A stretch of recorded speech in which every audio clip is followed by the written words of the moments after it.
शेवटचे 30 दिवस राहिले. एप्रिल महिन्यामधले शेवटचे 30 दिवस राहिले.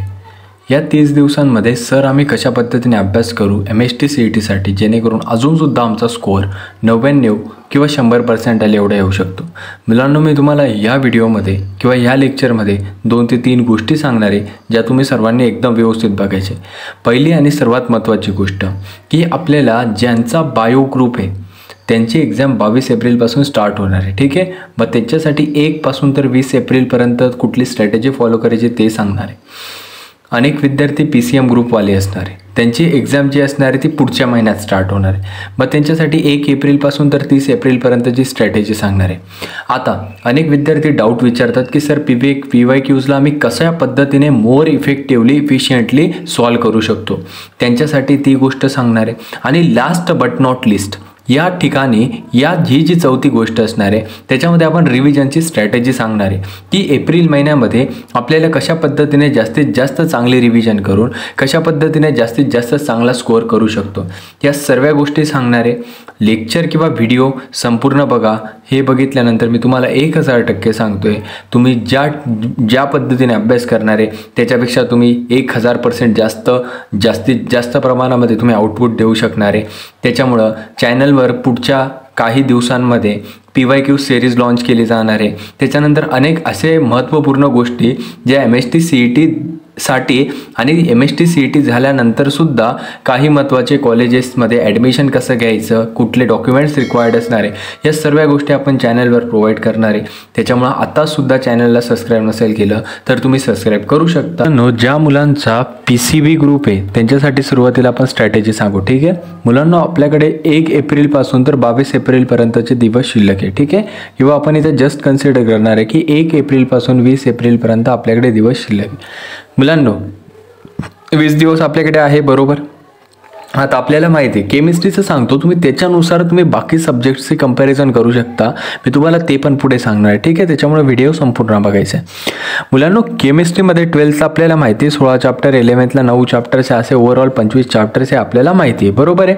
आता मुलांनो, तुम्हाला काय करायचं आहे, प्लॅनिंग ही 1 एप्रिलपासून तर 20 एप्रिलपर्यंत पूर्ण नाही करायचे, 1 एप्रिलपासून तर 15 एप्रिलपर्यंत करायचे. शेवटचे 5 दिवसांमध्ये आपल्याला काय कार्य करायचे मी तुम्हाला सांगणार आहे.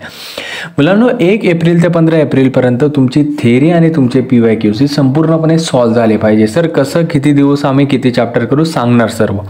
मुलांना आता 15 दिवस आहे, या 15 दिवसांमध्ये तुम्हाला 16 चॅप्टर्स पूर्ण करायचे. कशी करणार तुम्ही, आता 1 दिवसाला जरी तुम्ही 1 चॅप्टर केला तरी तुम्ही 15 चॅप्टर्स 15 दिवसामध्ये करणार आहे. आता एखादा चॅप्टर सोपा आहे, एखादा चॅप्टर छोटा आहे, जसं की केमिकल कायनेटिक्स, मग त्या दिवसाला तुम्हाला 2 चॅप्टर्स कव्हर करण्याचा प्रयत्न करायचा आहे, बरोबर. म्हणजे असे 15 दिवसांमध्ये तुम्हाला 16 चॅप्टर्स एकदम व्यवस्थित परफेक्टली सॉल्व करायचे आहे. एकदम थेरॉटिकल सर्व गोष्टी बघायच्या आहे आणि त्याच्यानंतर त्याचे PYQs देखील सॉल्व करायचे. मुलांना PYQs कशा पद्धतीने सॉल्व करणार त्याची स्ट्रॅटेजी मी तुम्हाला सांगणार. ठीक आहे. आता मुलांना 11th कसं करायचं हे तर झालं सर आमचं 12th. आता तुम्हाला काय करायचं आहे मुलांना, ज्या वेळेस तुम्ही 12वीचं करणार आहे त्याच वेळेस तुम्हाला 11वी पूर्ण करावी लागणार आहे, कारण की आपल्याकडे वेळ अत्यंत कमी राहिलेला आहे.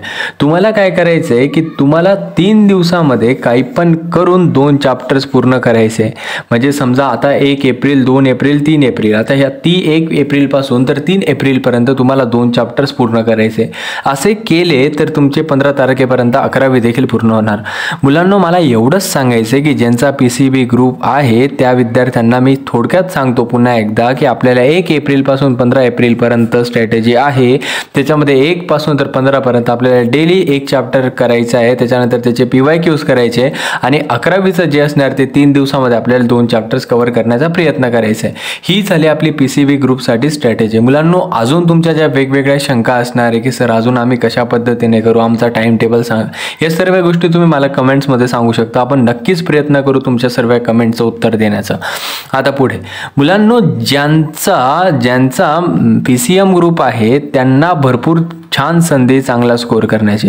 त्यांच्याकडे ओव्हरऑल 30 दिवस शिल्लक आहे. या 30 दिवसामध्ये आपल्याला 25 चॅप्टर आहे. मुलांनो 30 दिवस आहे. आता लक्ष द्या, मी मागे 1 पासून तर 15 एप्रिलपर्यंतची गोष्ट सांगितली PCB ग्रुपसाठी, बरोबर आहे. परंतु आता 1 पासून तर 15 एप्रिलपर्यंत आपण सांगितलं. मग शेवटच्या 5 दिवसात काय करायचं ते मी पुढे सांगतो, दोन्ही ठिकाणी सांगतो, ठीक आहे. आता हे जे PCM ग्रुपवाले विद्यार्थी त्यांचे 1 एप्रिलपासून तर 25 एप्रिलपर्यंत जी तारीख असणार आहे त्याच्यामध्ये तुम्हाला थेरी एकदम परफेक्ट करायची, त्याच्यामध्ये तुम्हाला PYQs एकदम व्यवस्थित पद्धतीने सॉल्व्ह करायचे. मुलांनो 25 दिवसामध्ये तुमचं इझिली 11वी आणि 12वीचा सिलेबस कव्हर होतोय. सर कसं? आता 1 एप्रिलपासून तुम्हाला काय करायचं आहे, 1 एप्रिलपासून तर 16 एप्रिलपर्यंत तुम्हाला तुमची संपूर्ण 12वी पूर्ण करून टाकायची. म्हणजे एका दिवसाला 1 चॅप्टर. तसं 1 पासून तर 16 एप्रिलपर्यंत तुमची 12वी देखील एकदम व्यवस्थितरित्या पूर्ण होणार आहे. त्यानंतर मुलांनो तुम्हाला 16 एप्रिलपासून तर 25 एप्रिलपर्यंत ह्या 9 दिवसांमध्ये प्रत्येकी एक चॅप्टर एका दिवसाला 11वीचा पूर्ण करायचा आहे. अशा माध्यमातून तुमची 11वी देखील एकदम चांगल्या पद्धतीने पूर्ण होणार आहे. आणि 1 पासून तर 25 एप्रिलपर्यंत PCM ग्रुपवाल्या विद्यार्थ्यांची एकदम पूर्ण रिव्हिजन होणार आहे. सर तुम्ही जे 25 एप्रिल ते 30 एप्रिल एवढा गॅप सोडला, 15 एप्रिल ते 20 एप्रिल एवढा गॅप सोडला, त्या गॅपमध्ये काय करायचं आहे? मुलांनो जो 5 दिवस आपण शेवटी गॅप सोडला आहे, या 5 दिवसांमध्ये तुम्हाला थरोली एकदम चांगली रिव्हिजन करायची. एकदम सारखं रिवाइज करायचं, सारखं रिवाइज करत. आणि ज्यावेळेस तुम्ही PYQs सॉल्व्ह करणार आहे आणि या PYQsमध्ये ज्या मिस्टेक करणार आहे तुम्ही किंवा चुका ज्या होणार आहे त्यांना तुम्हाला एका वहीमध्ये लिहायचं आहे, ठीक आहे. की मी ही चूक केली, की माझा हा फॉर्म्युला चुकला, माझं हे न्यूमेरिकल चुकलं. ही मिस्टेक बुक तयार करायची आहे आणि ही मिस्टेक बुक आणि हे संपूर्ण रिव्हिजन या शेवटच्या 5 दिवसांमध्ये करायचं आहे. शेवटच्या 5 दिवसांमध्ये तुम्हाला कुठलाही नवीन टॉपिक करायचा नाही आहे, ही काळजी घ्या तुम्ही. आणि एकदम इझिली तुम्ही 100% एवढा स्कोअर करू शकतात. मुलांनो ही जी स्ट्रॅटेजी सांगितली ती मी तुम्हाला PCM ग्रुपसाठी आणि PCB या दोन्ही ग्रुपसाठी सांगितली. आता महत्त्वाची गोष्ट मला सांगायची असे, मुलांनो आपण आपल्या चॅनलवर PYQसाठी एक सिरीज लॉन्च केली ऑलरेडी. त्याच्यामध्ये आपण सॉलिड स्टेटचे 10 to 15 मोस्ट एक्सपेक्टेड क्वेश्चन्स घेतले. मुलांनो या सिरीजला कंटिन्यू करायचं का नाही ते तुम्ही मला कमेंट सेक्शनमध्ये सांगायचं आहे. या सिरीजमध्ये आपण मोस्ट एक्सपेक्टेड 10 ते 15 क्वेश्चन्स प्रत्येक चॅप्टरचे देणार आहोत. तुम्हाला हवे का नाही, कंटिन्यू करायची का नाही, तुमचा जो प्रश्न असणार तुम्ही कमेंट्समध्ये सांगू शकतात. आणि महत्त्वाची गोष्ट म्हणजे मुलांनो आपण तुमच्या सर्वांसाठी free of cost crash course launch केला आहे, जो की तुम्हाला प्रत्येक 2 दिवसामध्ये किंवा एक दिवसामध्ये प्रत्येक चॅप्टर तुम्हाला मिळत आहे. त्याचा तुम्ही फायदा घ्या मुलांनो. प्रत्येक लेक्चर डिटेलमध्ये बघा, प्रत्येक गोष्ट बघा तुम्ही. मी तुम्हाला विश्वासाने सांगतोय की फार चांगला स्कोअर करणं फार कठीण नाही आपल्यासाठी. ही गोष्ट लक्षात ठेवा मुलांनो. आणि थोडा सपोर्ट तुम्ही पण करत राहा, अधिकाधिक विद्यार्थ्यांपर्यंत पोहोचवण्याचा प्रयत्न करा. मुलांना आपण इथं थांबूया. बेस्ट ऑफ लक तुम्हाला.